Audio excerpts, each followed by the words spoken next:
فلسطینی بچے کے لیے لوری۔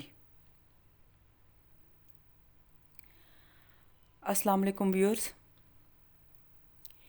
اس وقت میرے سامنے آج کا اخبار پڑا ہے جس پر معصوم فلسطینی بچوں، افراد اور شہیدوں کی تصویریں ہیں۔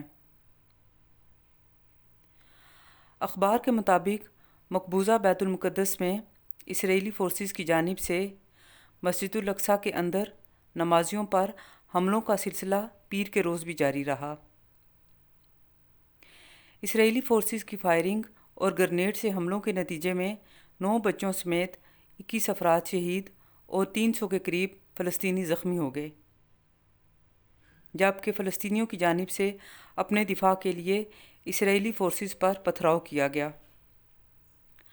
مقبوضہ بیت المقدس میں جاری کشیدگی کے بعد اسرائیلی طیاروں نے غزہ پر بھی بمباری کی اور رہائشی علاقوں کو نشانہ بنایا۔ ویورز، اس خبر کو پڑھ کر مجھے نبی کریم صلی اللہ علیہ وآلہ وسلم کی حدیث یاد آ رہی ہے۔ آپ صلی اللہ علیہ وآلہ وسلم نے ایک مرتبہ اپنے صحابہ کرام سے فرمایا کہ اخیر زمانے میں کافر مسلمانوں پر اس طرح ٹوٹ پڑیں گے جس طرح بھوکے دسترخوان پر ٹوٹ پڑتے ہیں۔ صحابہ کرام نے پوچھا کہ کیا اس وقت زمین پر مسلمان تعداد میں کم ہو جائیں گے؟ آپ صلی اللہ علیہ وآلہ وسلم نے فرمایا کہ نہیں، تعداد میں کثرت میں ہوں گے، لیکن وہ مال سے محبت کریں گے اور موت سے ڈریں گے۔ اب یہی وہ وقت ہے کہ ہم لوگ ہوس اور مال کی دوڑ میں بھاگ رہے ہیں اور موت سے ڈرتے ہیں۔ اسرائیلی تعداد میں مسلمانوں کی آبادی کے مقابلے میں کوئی حیثیت نہیں رکھتے، لیکن جب کوئی قوم اپنے اسلاف کی روایات چھوڑ کر ہوس اور نفس پرستی میں مشغول ہو جائے تو اسے کبھی عزت و وقار نہیں ملتا۔ اقوام متحدہ کا بنیادی منشور قوموں کا حق خود ارادیت، سرحدوں کا احترام، بنیادی انسانی حقوق اور ان سے متعلق قراردادوں کا نفاذ ہے، لیکن اس عالمی ادارے کے نظام میں منافقت کے غلبے نے ابتدا سے ہی اس کے بنیادی کردار کو صفر کیا ہوا ہے۔ دوسری جانب مسلمان ملکوں کی جانب سے سن 1971 میں تشکیل دی جانے والی organisation OIC، organisation of the Islamic conference کا کردار بھی انتہائی بزدلی اور منافقت پر مبنی ہے۔ کسی بھی زیادتی یا ظلم پہ ان کا رد عمل محض زبانی کارروائی تک ہی محدود ہوتا ہے، یعنی وہ محض انگریزی کے ایکسپریشن OIC تک ہی محدود ہوتا ہے۔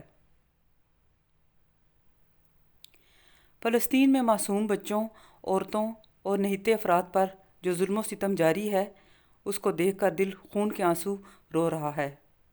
ایسے لگتا ہے کہ اسرائیلی اپنے مقصد کے حصول کے لیے پاگل ہو گئے ہیں اور جنون کا شکار ہیں۔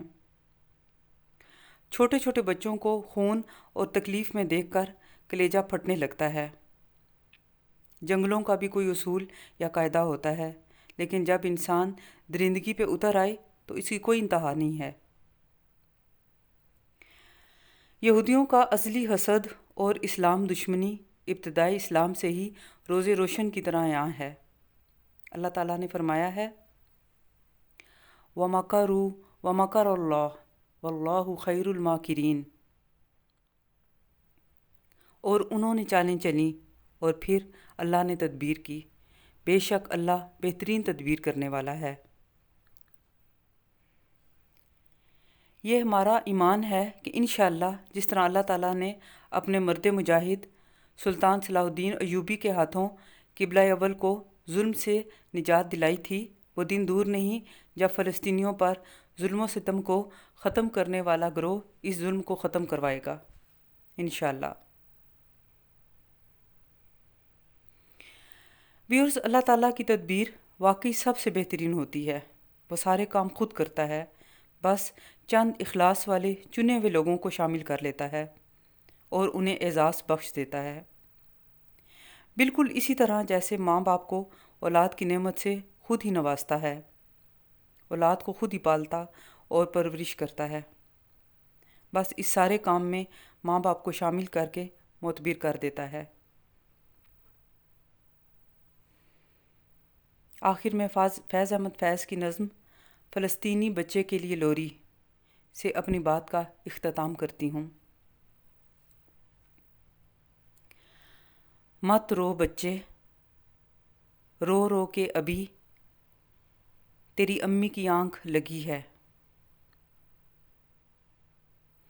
مت رو بچے، کچھ ہی پہلے تیرے ابا نے اپنے غم سے رخصت لی ہے۔ مت رو بچے، تیرا بھائی اپنے خواب کی تتلی پیچھے دور کہیں پردیس گیا ہے۔